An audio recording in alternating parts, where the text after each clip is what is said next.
नमस्ते दोस्तों, कैसे हो आप? आशा करता हूँ कि सब बढ़िया होंगे और आप सभी को धन्यवाद देना चाहता हूँ जिन्होंने मेरे चैनल्स को सब्सक्राइब किया है और मुझे मेरे वीडियो को देखा है।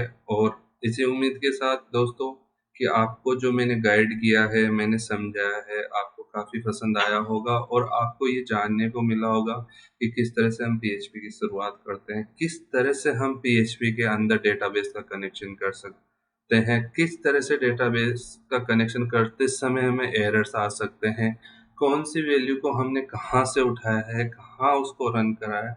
वो चीज़ मैंने आपको दोस्तों मेरे जो लेटेस्ट 2 वीडियो थे पहले के उसके अंदर समझाया था। आज दोस्तों हमारा टॉपिक यही रहेगा कि हमने डेटाबेस कनेक्शन तो कर लिया, लेकिन मन में सवाल उठता है कि यार मैं डेटाबेस के अंदर डेटा को इंसर्ट कैसे कराऊँ? तो दोस्तों आपको याद होगा कि मैंने यूजर की एक टेबल बनवाई थी। तो उस टेबल के अंदर आपको डेटा इंसर्ट करना था। हमने टेबल क्रिएट करना सीखा था पिछले वीडियो में। तो अब दोस्तों हमारा मेन मकसद ये रहेगा कि हम किस तरह से कोडिंग को लिखते हैं, किस तरह से फाइल को कनेक्ट करते हैं एक दूसरे से और कनेक्ट करके किस तरह से डेटाबेस के अंदर वो एंट्री हम भेजते हैं। तो आइए दोस्तों आज हम कंटिन्यू करते हैं और देखते हैं कि किस तरह से हमारे डेटाबेस में एंट्री होती है। तो दोस्तों मैं स्टार्ट करता हूँ। यहाँ पे मैंने यहाँ पे अपना ब्राउज़र ओपन किया। ब्राउज़र पे मैं लिखता हूँ लोकल होस्ट और यहाँ पे एंटर करता हूँ। तो दोस्तों मैंने अभी अपना जेम सर्वर स्टार्ट नहीं किया है तो ये मुझे एरर देगा, क्योंकि जेम सर्वर बिना स्टार्ट किए ही हम इसको रन नहीं करा सकते हैं। तो दोस्तों पहले मैं अपनी फोल्डर डायरेक्टरी पे देखिए दोस्तों ये बोल रहा है अनेबल टू कनेक्ट। अब मैं यहाँ से मेरी डायरेक्टरी पे जाता हूँ। वही प्रोसेस तो आपको हमेशा फॉलो करना है। जब भी आप आओ डायरेक्टरी पे जाओ, अपनी डायरेक्टरी पे जाके अपने सर्वर को स्टार्ट करो, तभी ही आप लोकल सर्वर पे काम कर पाओगे। यहाँ से मैं स्टार्ट कर देता हूँ, यहाँ से स्टार्ट कर देता हूँ। दोस्तों हम इस पर डिस्कस ज़्यादा नहीं करेंगे क्योंकि मैं ऑलरेडी आपको ये समझा दूँगा। और यहाँ से इसको बंद करता हूँ, अब रन कराता हूँ और इसको रीलोड करता हूँ। यहाँ से वापस लोकल स्टार्ट करता हूँ मैं। तो देखिए दोस्तों मेरा जेम सर्वर यहाँ पे स्टार्ट हो गया। मैं PHP माई एडमिन पे क्लिक करता हूँ। PHP माई एडमिन पे क्लिक करने के बाद दोस्तों आप देख पाओगे कि मैं अपने डेटाबेस सर्वर पे रिडायरेक्ट होता हूँ। जी दोस्तों यहाँ पे मेरे डेटाबेस का जो नाम था PHP प्रोग्राम जो आपको दिख रहा है, उसमें मैं बता रहा था कि मैंने यूजर टेबल क्रिएट की थी। अब दोस्तों आपके मन में ये कि सर ने यूजर टेबल क्रिएट कर दी, अब मैं इसमें एंट्री कैसे करूंगा? तो दोस्तों अब आइए हम देखते हैं कोडिंग पार्ट का स्ट्रक्चर कि किस तरह से मैं इसके अंदर डेटाबेस के अंदर जो यूजर टेबल है उसमें यूजर का फॉर्म बना के कैसे उसमें डेटा के वैल्यू इंसर्ट करता हूँ। तो दोस्तों मैं सबसे पहले अपनी डायरेक्टरी पे जाता हूँ। डायरेक्टरी पे गया, htdoc फोल्डर के अंदर में जाता हूँ। माय फर्स्ट PHP प्रोग्राम जो मेरा फोल्डर का नाम है, इसमें दोस्तों देखो दो फाइल है, db.php और index.php। तो दोस्तों उम्मीद करता हूँ कि आपने भी अगर इसको टेस्ट किया होगा तो ये दो फाइलें बना ली होगी। अब मैं दोस्तों मेरी index.php इस फाइल को ओपन करता हूँ। तो दोस्तों यहाँ पे मेरी index.php फाइल ओपन हो जाती है। साथ में दोस्तों मैं यहाँ पे मेरी जो दूसरी फाइल है DB कनेक्शन, इसको भी ओपन करता हूँ। तो इससे मुझे ये पता चल रहा है कि मेरा डेटाबेस का कनेक्शन सक्सेसफुल हुआ। अब देखो दोस्तों पहला सवाल ये है कि डेटाबेस कनेक्शन जिस फाइल को मैंने किया है उस फाइल को मैं index.php फाइल के साथ कैसे अटैच करूं ताकि वो डेटाबेस की वैल्यू उठा सके। दोस्तों मैं फिर से रिपीट कर रहा हूं कि हमें यह है सीखना है कि एक फाइल को दूसरी फाइल के साथ अटैच कैसे करा जाए। इसके लिए दोस्तों PHP में काफ़ी फंक्शन होते हैं, लेकिन मेनली हम यूज लेते हैं इंक्लूड और रिक्वायर का।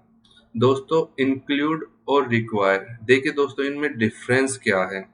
हम किसी फाइल को एक फाइल को दूसरी फाइल पे जोड़ते हैं तो हम इंक्लूड वर्ड का यूज करते हैं। ये प्री डिफाइन की है, हम इसमें कोई चेंजेस नहीं कर सकते। रिक्वायर भी प्री डिफाइन है, लेकिन हम इन दोनों में हमें डिफरेंस पता होना चाहिए। दोस्तों मैं यहाँ लिखता हूँ, देखिए आप मेरे स्क्रीन को देख पा रहे होंगे, मैंने लिखा इंक्लूड। देखिए दोस्तों ये आ गया इंक्लूड और इसमें मैंने लिखा db.php क्योंकि मेरी फाइल का नाम था db। तो db.php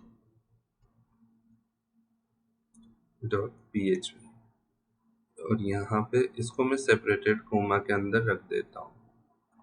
ठीक है दोस्तों, और यहाँ पे ये लगा दिया मैंने और इसके नीचे लेगा एक। अब दोस्तों आप देख पाओगे कि मैंने इसको रन करा के देखते हैं। लोकल होस्ट के लिखा, माई फर्स्ट वीक प्रोग्राम को रन किया, तो देखिए दोस्तों दोनों चीज यहाँ पे प्रिंट हो रही है। डेटाबेस कनेक्शन सक्सेसफुल, जो मैंने db.php में इको करा रखा था स्ट्रिंग को, उसके बाद था welcome my php Manoj Kumar. तो दोस्तों मैंने यहाँ पे, आप ये देख रहे होंगे कि यहाँ पे ये मैंने लिख रखा था।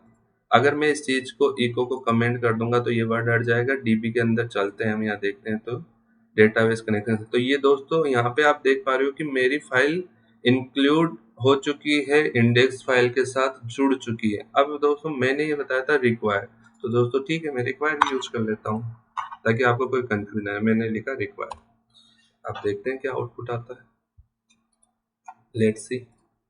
तो दोस्तों यहाँ पे दोनों चीज सेम काम करे, लेकिन आपके माइंड में होगा कि सर आपने इंक्लूड भी यूज करा और आपने रिक्वायर भी यूज करा, डिफरेंस क्या रहा दोनों में? तो दोस्तों मैं वो डिफरेंस आपको मैं बताने जा रहा हूँ। मैं यहाँ पे वापस से रिवर्ट करता हूँ, इसको इंक्लूड कर दिया। मैंने db की जगह db1 करके एक फाइल दे दी। देखिए दोस्तों मेरे पास फाइल ऑलरेडी फोल्डर स्ट्रक्चर में जो अवेलेबल है वो db.php, मैंने यहाँ इसका नाम रखा db1.php। तो दोस्तों होगा क्या, ये मुझे वार्निंग देगा लेकिन कोड का एग्जीक्यूशन नहीं रुकेगा, यानी स्क्रिप्ट एग्जीक्यूशन होता रहेगा। यानी इसका कहने का मतलब है जो मैंने इको के अंदर welcome my php Manoj Kumar लिखा है वो वार्निंग के साथ प्रिंट होगा। देखते हैं दोस्तों क्या रिजल्ट आता है।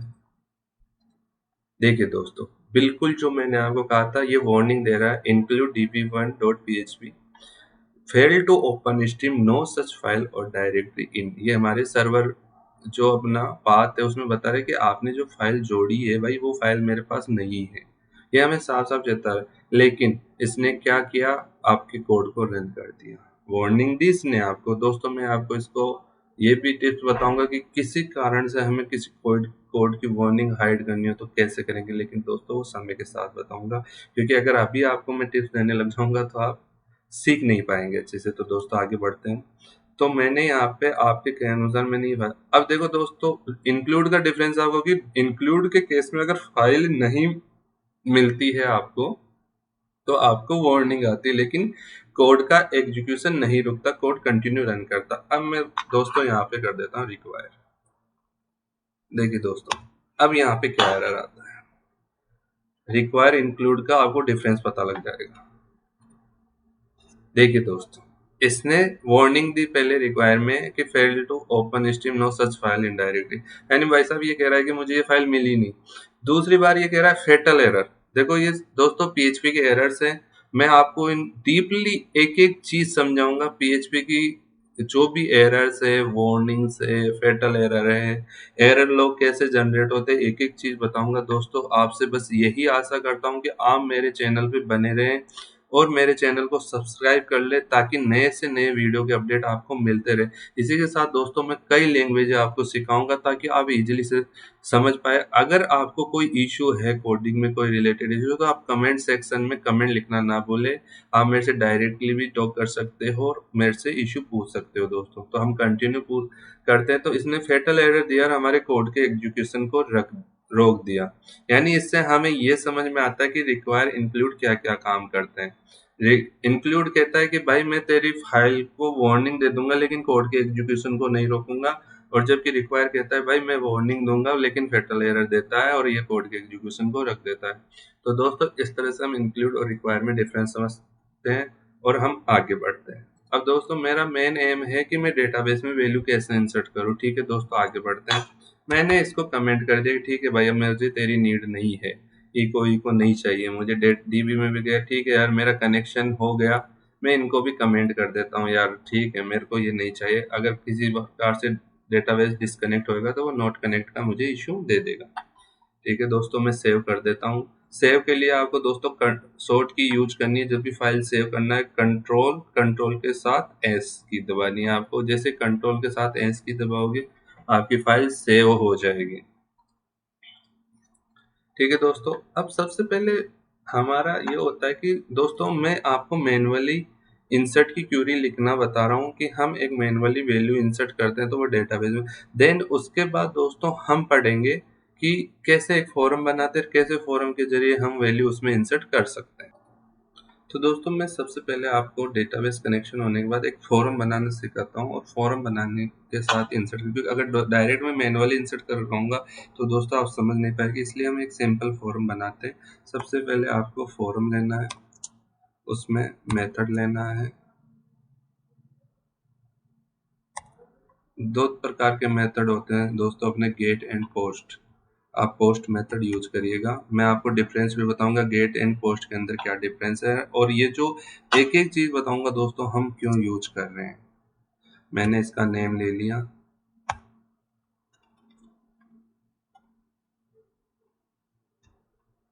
जैसे मेरे को रजिस्ट्रेशन करना है या साइन अप करना है, तो मैं इसको साइन अप फॉर्म दे देता हूँ नाम। आईडी ले लेते हैं फॉर्म की, मैंने इसको बोला साइन अप। आईडी को भी यही बोला कि आप साइन अप रहिए, और इसको मैंने बंद कर दिया, और इसको फॉर्म को भी बंद कर दिया। दोस्तों एक चीज ध्यान रखिएगा, जो शुरुआत होता है उसको बंद करना अनिवार्य है, तो इसलिए मैं पहले बंद करूँ ताकि मेरे से गलती ना हो कि मैं किसी चीज को बोला तो नहीं हूँ। अब दोस्तों देखिए हम आगे बढ़ते हैं। मैंने यहाँ पे लिया इनपुट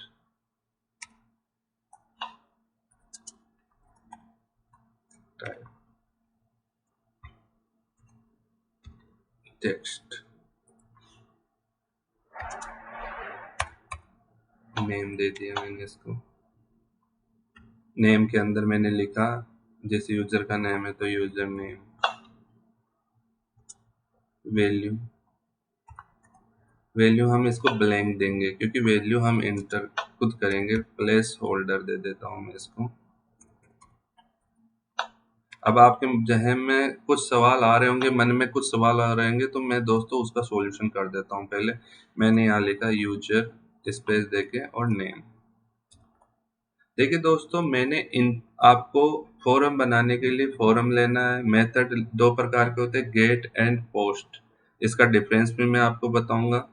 इसके बाद मैंने फॉर्म का नाम लिया, फॉर्म की आईडी लिया, फॉर्म को क्लोज कर दिया। इसके बाद मैंने इनपुट टाइप टेक्स्ट लिया है, नेम यूजर नेम लिया है, वैल्यू को ब्लैंक छोड़ा है, प्लेस होल्डर मैंने लिया है यूजर नेम। देखिए दोस्तों पहले रन कराते हैं, रन कराने के बाद हम देखेंगे कि फॉर्म कैसे काम कर रहा है।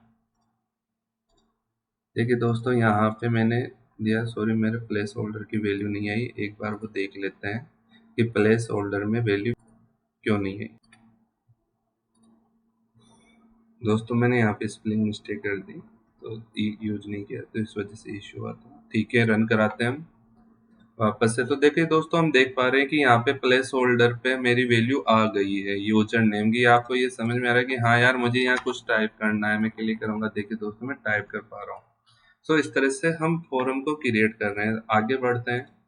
मैंने टेबल के अंदर देखिए दोस्तों, अब एक आपको चीज मैंने की क्या नाम ली, यूजर नेम। आपको स्मॉल लेटर का यूज करना है दोस्तों, कैपिटल यूज कर सकते हो, बाउंडेशन नहीं है आपके पास, लेकिन कुछ बार और जब हम बड़े प्रोजेक्टों में काम करते हैं तो स्पेलिंग मिस्टेक का इशू आ सकता है। इसलिए दोस्तों रिक्वेस्ट करूंगा आपसे कि आप इंग्लिश के अंदर स्मॉल लेटर का ही यूज करें। दूसरा फील्ड था मेरा पासवर्ड। ठीक है मैंने यहाँ से की कॉपी किया, इनपुट टाइप को कॉपी किया। दोस्तों आपको कॉपी नहीं करनी है, आपको लिखना है। दूसरा की मैं वापस से लेता हूँ, मेरा यहाँ पे गया। देखो आपको टाइप भी पासवर्ड के लिए हमेशा पासवर्ड ही देना है दोस्तों, ये याद रखने की बात है। टेक्स्ट लिया जाता है यूजर नेम इन फील्डों के लिए, और टाइप पासवर्ड लिया पासवर्ड के यूज के लिए। अब तीसरा फील्ड लेते हैं हम अपना ईमेल। ईमेल के लिए आपको टाइप ईमेल लेना है दोस्तों, ये याद रखने वाली बात है।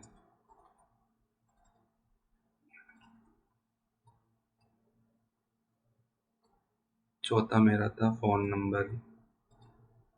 आप इसमें टेक्स्ट भी ले सकते हो और नंबर फील्ड भी ले सकते हो, तो इसके लिए हम जेएस के वैलिडेशन लगाते हैं ताकि कोई स्ट्रिंग ना डाल सके।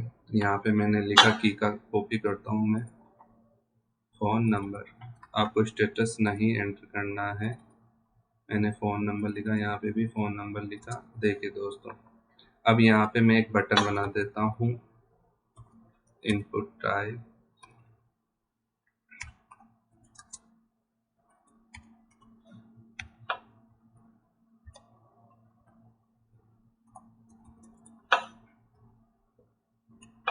सबमिट नेम, सबमिट और वैल्यू। मैंने लिखा सेव, या हम इसको सबमिट भी लिख सकते, कोई इशू नहीं है। ठीक है दोस्तों, अब हम इसका आउटपुट देखते हैं क्या आता है। देखिए दोस्तों, यूजर नेम आ गया, पासवर्ड आ गया, ईमेल आ गया, फोन नंबर आ गया और सबमिट आ गया। अब दोस्तों हम इस पे क्लिक, देखिए इसका रिएक्शन कर रहा है। आप देखिए कि मैं सबमिट पे कर रहा हूँ तो ये क्लिक कर रहा है, भाई ये बात कर रहा है। ठीक है, अब हमें अपन को वैल्यू इंसर्ट करनी है। पहला टारगेट था कि यार मैं डेटाबेस के अंदर कैसे वैल्यू शो करूँ। तो दोस्तों हम यहाँ पे इनपुट टाइप सबमिट लिया, ये लिया, ठीक है भाई, सब समझ में आ रहा। अब दोस्तों कुछ चीजें हैं सबमिट कराने से पहले मैं आपको सिखाना चाहता हूँ कि मैंने यहाँ पे एक प्री डिफाइन की फंक्शन है जो हम यूज करते हैं, इफ डॉलर कॉस्ट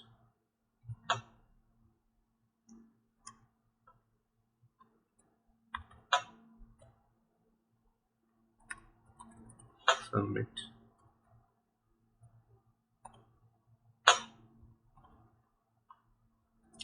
मैंने यहाँ लगा प्रिंट आर। अब देखो दोस्तों, उस समय पहले वीडियो में था इको और प्रिंट आर में। अब आपको दोस्तों ये समझ में आएगा प्रिंट आर और इको में क्या डिफरेंस है। यहाँ मैंने सेव किया प्रिंट आर डॉलर पोस्ट, मैंने बोला भाई ठीक है इस, क्योंकि देखो दोस्तों यहाँ मेथड पोस्ट था इसलिए मैंने इसको पोस्ट लिया है।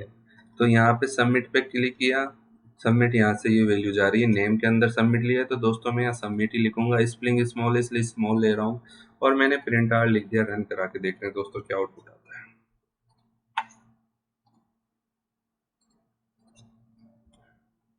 अनडिफाइंड की सबमिट, इसने ठीक है मेरे को अनडिफाइंड दे दिया। एक बार देखते हैं ये क्यों दिया, क्योंकि देखो दोस्तों यही मैं सिखाना चाहता हूँ आपको कि डायरेक्ट इस तरह से हमें इस फंक्शन को नहीं निकलना है, क्योंकि अगर डायरेक्ट हम इस तरह से लिखेंगे तो इसने बोला अनडिफाइंड की वार्निंग दे दी। तो इसके लिए हमें लगाना इज सेट। अब देखिएगा दोस्तों, ये प्री डिफाइन की है PHP की, अब ये एरर नहीं आएगा, हट गया दोस्तों। इस मैंने वो डायरेक्ट इसलिए लिखा दोस्तों कि आप पूछ लेते यार सर मैं तो डॉलर पोस्ट सबमिट भी लिख सकता हूँ, लेकिन नहीं भाई हम नहीं लिख सकते। ये PHP ने खुद ही सेट करा है कि भाई आप मेरी चीजों को यूज करो, मेरी लाइब्रेरी को यूज करो, तब तो देखो मैं आपको आउटपुट दूंगा, वरना आपकी मनमर्जी नहीं चलेगी। तो दोस्तों मैं उम्मीद कर रहा हूँ कि आपको समझ में आ रहा है कि मैं आपको समझाना क्या चाह रहा हूँ। ठीक है दोस्तों, मैंने ये किया, सेव कर दिया, कंट्रोल एस की दबाई और रन कराते हैं। दोस्तों देखिए मैंने टाइप किया मेरा नाम मनोज, पासवर्ड मैंने 123456, ईमेल मैंने लिख दिया abc@gmail.com। ठीक है दोस्तों, नंबर में टाइप करता हूँ 1212121212 एज ए चेकिंग। अब देखिए दोस्तों सबमिट करते हैं, ग्रेट। देखिए दोस्तों मैं आपको ये समझा कि सबमिट हमारा कैसे काम करा। आपने देखा यूजर नेम मैंने की लिया था, उसमें आ गया मनोज, पासवर्ड 123456, ईमेल मैंने लिया, फोन नंबर मैंने लिया और सबमिट। तो दोस्तों हमें जो चारों चीजें चाहिए थी वो मिल चुकी। अब दोस्तों हम आगे बढ़ते हैं, आगे बढ़ते हैं, हम बनाते हैं वेरिएबल। दोस्तों मैंने वेरिएबल बनाना आपको बताया था कि किसी की वैल्यू किसी को असाइन करना इज कॉल्ड वेरिएबल। तो वे वेरिएबल वैल्यू को स्टोर करके रखता है। तो दोस्तों मैं यहाँ प्रिंट आर को रहने देता हूँ और यहाँ पे मैंने एक की बनाई। दोस्तों मैं की वही बनाऊंगा जो मैं नेम ले रहा हूँ, ताकि मुझे डिफिकल्टी ना हो पहचानने में। और इस की को डिफाइन कर दिया डॉलर पोस्ट के साथ। यहाँ मैंने लिखा यूजर नेम, लेकिन दोस्तों ये गलत है, हमें सिंगल कोड का यूज करके इसको लिखना है। ठीक है दोस्तों, ये करेक्ट वे है। कॉपी किया, एंटर एंटर एंटर, और यहाँ पे तीनों वैल्यू ले। दूसरा था मेरा पासवर्ड, मैंने यहाँ पासवर्ड टाइप किया, पासवर्ड वेरिएबल बनाया। फिर था मेरा ईमेल, ईमेल लिया, ईमेल दिया यहाँ पे। इसके बाद था मेरा फोन नंबर, फोन नंबर लिया, फोन नंबर यहाँ पे। देखिए दोस्तों मेरे चारों वेरिएबल, यानी जो मैंने वैल्यू यहाँ फॉरम की दी थी वो यहाँ पे मुझे इन वेरिएबल में असाइन कर लिया, उस वैल्यू को मैं इन वेरिएबल के जरिए उस वैल्यू को ले लूंगा। अब दोस्तों हम आगे बढ़ते हैं। अब हमारा मेन टारगेट है कि दोस्तों हम अभी इसमें वैलिडेशन नहीं लगा रहे। वैलिडेशन होते हैं कि कोई एम्प्टी डेटा ना जा पाए।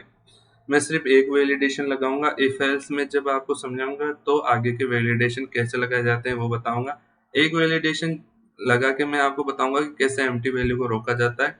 देन हम उसको फिल करने के बाद हम इंसर्ट कैसे कराते हैं वो फंक्शनलिटी हम कर रहे हैं। तो दोस्तों मैंने लिखा इफ, अगर भाई तो यूजर नेम नहीं डालता है, कोई बंदा कहता है भाई मैं तो नहीं डालूंगा यूजर नेम, मैंने बोला if user name equals equals blank हो।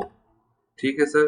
दोस्तों equal equal double single code के अंदर हम इसे डिफाइन करेंगे और लिखता हूं मैं यहाँ पे इको कराता हूँ, यहाँ पे बोलता हूँ इसको भाई आप ब्लैंक वैल्यू नहीं डाल सकते। तो मैं लिखता हूँ प्लीज फिल योर नेम।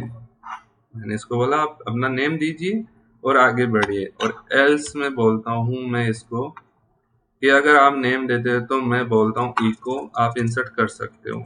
दोस्तों मैं आपको समझाने के लिए लिख रहा हूँ अभी कि आप इंसर्ट, ये मैंने लिखा कि आप इंसर्ट का केस फॉलो कर सकते हो। इंसर्ट केस लिखा मैंने यहाँ पे, मैं रन करा के देखता हूँ। देखिए सर यहाँ पे मैं दोबारा से सबमिट करता हूँ तो देखिए दोस्तों इसने ये एरे में वैल्यू था क्योंकि मैंने प्रिंट आर यूज कर रखा है, लेकिन इसने बोला पहले प्लीज फिल योर नेम। दोस्तों मैं आगे बढ़ता हूँ, मैं प्रिंट आर को कमेंट कर देता हूँ और कमेंट करने के बाद रन कराता हूँ। देखिए दोस्तों ये आपको बोल रहा है कि आप नाम डालें। मैंने नाम डाल दिया मेरा मनोज। मनोज डाल के सबमिट करता हूँ तो देखिए दोस्तों बोला इंसर्ट केस, यानी आप इंसर्ट का केस फॉलो कर सकते हो। आप दोस्तों समझ गए होंगे कि मैंने किस तरह से कंडीशन लगाई है, किस तरह से रोका है ब्लैंक। तो इस तरह से आप एल्स इफ लगा के आप इस कंडीशन को रोक सकते हो। अब दोस्तों मैं यहाँ इंसर्ट का केस लिख रहा हूँ। तो दोस्तों सबसे पहले इंसर्ट की क्वेरी लिखने से पहले आपको मैं ये बता देता हूँ कि ब्लैंक वैल्यू ना आए तो आप वैलिडेशन जरूर सीखिएगा। मैं इंसर्ट का केस कराने के बाद आपको इफ एल्स कंडीशंस ये बताएंगे। हम आगे नहीं बढ़ेंगे, पूरे चैप्टर को क्लियर लेके चलेंगे ताकि आप हर चीज को ऐसे लिख सको कि यार कोई आपको रोक ना पाए।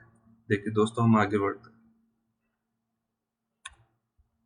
मैंने लिखा इंसर्ट इनटू हमारी टेबल का नाम।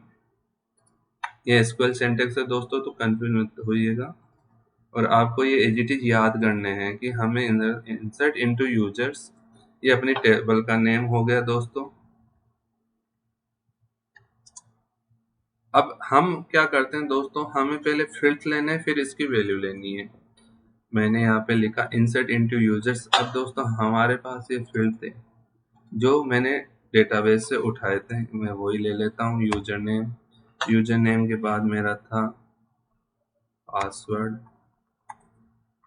पासवर्ड के बाद मेरा यहाँ पे था ईमेल, ईमेल के बाद दोस्तों मेरा नेक्स्ट की लिखता हूँ मैं, तो मैंने यूज किया था फ़ोन नंबर का। ठीक है दोस्तों, फ़ोन नंबर का। अब दोस्तों मैं यहाँ पे स्पेस देता हूँ, लिखता हूँ वैल्यू कि यार मुझे क्या वैल्यू देनी है। मैंने यहाँ पे टाइप किया code double quote dollar user name. ये दोस्तों यूजर नेम आ गया कोमा। अब मैं दोस्तों इसको कॉपी कर देता हूँ ताकि फटाफट लिख सकूँ दोस्तों। यहाँ पे मैंने फटाफट कॉपी करता हूँ दोस्तों मैं और यहाँ पे टाइप कर देता हूँ पासवर्ड, ईमेल पे ईमेल, फ़ोन नंबर पे फ़ोन नंबर। और ये करने के बाद दोस्तों मैं एंटर करता हूँ। यहाँ पे एक वेरिएबल और बना देता हूँ, res करके एक वेरिएबल बनाया। मैंने लिखा माई एसक्यूएल और लिखा क्यूरी। दोस्तों आपको भी हमेशा ये यूज करना है। और इसमें देखिए दोस्तों अभी डेटाबेस में वैल्यू इंसर्ट नहीं होएगी। मैंने इसको एज इट इज क्यूरी लिख दी और इसको बोला इफ res कुछ रिटर्न करता है $res, अगर रिटर्न करता है तो ये बोलेगा कि इंसर्ट सक्सेसफुली इको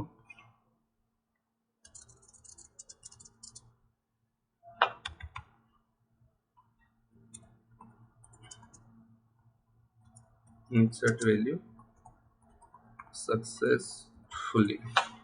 और अगर दोस्तों ये अगर इंसर्ट नहीं करता है डेटाबेस में, वैल्यू सेव नहीं करता है, तो आपको दोस्तों ये मैसेज देगा इको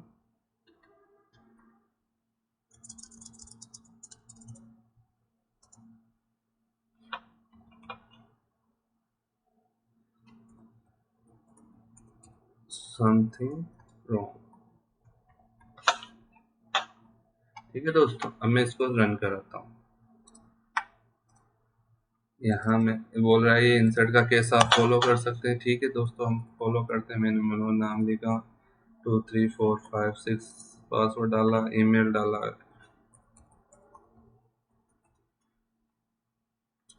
फोन नंबर मैंने टाइप कर दिया। ठीक है दोस्तों, सबमिट कर दो। देखो दोस्तों, uncaught argument MySQL query expect two agreement, तो यानी दोस्तों इसने एरर दे दिया, कट का केस इसने फॉलो ही नहीं किया। तो दोस्तों हम इस एरर को रिजोल्व करते हैं। दोस्तों मैंने चला गया एरर किया था। अब यहाँ पे पहला केस था कि वैल्यू की जगह हमें वैल्यूज लिखना है, ये एरर था, स्पेलिंग मिस्टेक हुआ। अब देखिए दोस्तों इसके बाद क्या एरर जैसे ही होता है अपना, इसको रिजोल्व करने के बाद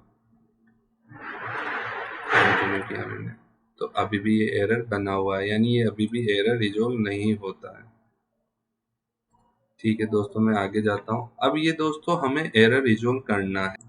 तो दोस्तों हमारे पास अभी ये एरर आ रहा है कि ये हमने रन किया कि फेटल एरर दे रहा है, रीसेंड करते हैं कि MySQL अपना आर्ग्यूमेंट। तो दोस्तों ये दो तरीके से एरर होता है। देखो ये दोस्तों वर्जन इश्यू भी हो सकता है कि हमने डेटाबेस तो कनेक्ट कर दिया, लेकिन कई बार ये एरर देता है। तो हम एक बार डेटाबेस कनेक्शन में देखते हैं कि हमने किया कि ठीक है भाई तुम कनेक्शन कर रहे हो, तो ये ओल्ड वर्जन न्यू वर्जन में कुछ डिफरेंस होने की वजह से भी ये एरर हो जाते हैं कि लाइब्रेरी सर्वर। तो मैंने दोस्तों इसको कमेंट किया, जो MySQL सेलेक्ट डीबी था मैंने उसको हटा दिया और उसको MySQL कनेक्ट के पीछे, यहाँ पासवर्ड के पीछे मैंने लिख दिया $host, सॉरी $database। तो दोस्तों यहाँ पे मैंने होस्ट का नाम, यूजर का नेम, पासवर्ड प्लस डेटाबेस सारी चीजें कनेक्ट कर दी, और इसको कनेक्ट की जगह मैंने कौन वेरिएबल या कनेक्ट वेरिएबल इसका नाम रखता हूँ, और मैंने कनेक्ट बोल दिया इसको। तो दोस्तों ये इसको इको कराते हैं, तो हमें ये भी पता चल जाएगा कि एक्चुअल में ये कनेक्ट हुआ है कि नहीं। रीसेंड किया तो इसने बोला डेटाबेस कनेक्शन सक्सेसफुल, लेकिन इस अनडिफाइंड। तो ये दोस्तों यहाँ पे आ रहा है। मैं यहाँ पे वापस अपने इंडेक्स डॉट फाइल पे, तो फोन की जगह मैंने किया कनेक्ट। और दोस्तों मैं अब इसको रन करा के देखता हूँ। तो दोस्तों आप देख पाएंगे रीसेंट गैरेट्स इंसर्ट वैल्यू सक्सेसफुली, यानी मेरी डेटाबेस में दोस्तों वैल्यू चली गई है। आपका डेटाबेस से कनेक्शन सक्सेसफुली हुआ है। आपको एरर्स पता चले हैं कि क्या एरर जनरेट हो सकते हैं, और मैं यहाँ पे जाता हूँ यूजर की टेबल पे रन। तो देखिए दोस्तों जो मैंने डेटा फिल किया वो टेबल के अंदर आ गया। तो दोस्तों आपको इस वीडियो में पता चला है कि क्या एरर आ सकता है, किस तरह से एरर आ सकता है। मैंने कनेक्शन करके देखा, कनेक्शन में चेंज करके, तो आपको कनेक्शन के टाइप भी समझ में है कि डेटाबेस का कनेक्शन कैसे किया जा सकता है। अब मैं दोस्तों इसको बार बार रिफ्रेश करूंगा, रीसेंड करूंगा, तो ये वैल्यू जाने से रोकेगा कि नहीं वो आपको देखना है। तो इसने बोला इंसर्ट वैल्यू सक्सेसफुली, क्योंकि दोस्तों ये उसको वैल्यू को सेव करके रख सकता है, हर बार एंटर करता जाएगा। जब मैं इसमें वैल्यू चेंज करूंगा, या देखिए दोस्तों मैं डायरेक्ट सबमिट करूंगा, तो ये मुझे रोकेगा। मैंने अब इसको एडमिन नाम दिया 1 2 3, यहाँ ईमेल है, मैंने ABC दिया, फोन नंबर दिया अपना, और इसको बोला सबमिट। तो दोस्तों ये हमेशा के इंसर्ट वैल्यू सक्सेसफुली। अब देखिए दोस्तों आपकी वैल्यू आ गई। तो दोस्तों इस प्रकार से आप डेटाबेस के अंदर वैल्यू को सेव करा सकते हैं। तो दोस्तों आई होप कि आपको ये समझ में आया होगा कि एरर्स क्या हो सकते हैं, क्या एरर आपके सामने आ सकता है, किस तरह से हम एरर को रिजोल्व करें। दोस्तों आपको चिंतित नहीं होना है। आपके कमेंट सेक्शन में कोई भी इशू तो आप मुझे कमेंट सेक्शन में जरूर लिख सकते हैं। बेझिझक होकर आप मेरे से क्यूरी कर सकते हैं। कोई भी दिक्कत आपके सामने आती है तो आप कमेंट सेक्शन में लिखिएगा, मैं उसे जरूर रिजोल्व करने की कोशिश करूंगा, और अच्छे से अच्छा आपको सिखाने की कोशिश करूंगा, बताने की कोशिश करूंगा। तो दोस्तों आज की वीडियो का मेरा कंसेप्ट था कि जो डेटाबेस कनेक्शन हमने किया है सक्सेसफुली, वो वैल्यू को इंसर्ट कर पा रहा है कि नहीं। उसके बाद हम एसक्यूएल क्यूरी लिखते हैं हमारी डेटाबेस के अंदर इंसर्ट कराने की। जैसे आप देख पा रहे हो कि मैंने वेरिएबल को डिफाइन किया, वेरिएबल को डिफाइन करने के बाद उसमें कैसे वैल्यू शेव करते हैं, कैसे फॉर्म बनाते हैं, कैसे अपन इनका टैग करते हैं। तो दोस्तों इस प्रकार से हम इस वीडियो में सीख पा रहे हैं कि डेटाबेस के अंदर वैल्यू कैसे इंसर्ट करा सकते हैं। दोस्तों हमारा नेक्स्ट चैप्टर ये होगा कि हम इफ एल्स कंडीशंस कैसे लगाते हैं, कि मैंने आज एक वैल्यू के लिए कंडीशन दी है कि आप अपना नाम फिल करिए, अगर मैं सारी वैल्यू पे कंडीशन लगाना चाहता हूँ तो किस प्रकार लगाएंगे। इस तरह से दोस्तों हम नेक्स्ट चैप्टर में हमारा टारगेट यही रहेगा कि हम इफ एल्स कंडीशन सीखे, साथ में कुछ और भी नई चीजें, मैं नई नई चीजें आपके लिए लाता रहूंगा। पीएचपी में हम आगे बढ़ते रहेंगे। तो दोस्तों मेरा वीडियो देखने के लिए, सुनने के लिए तहे दिल से मैं आपका स्वागत करता हूं और तहे दिल से मैं आपको धन्यवाद देता हूं। इसी उम्मीद के साथ दोस्तों आज के लिए यहीं पे मैं स्टॉप करता हूं। नमस्ते।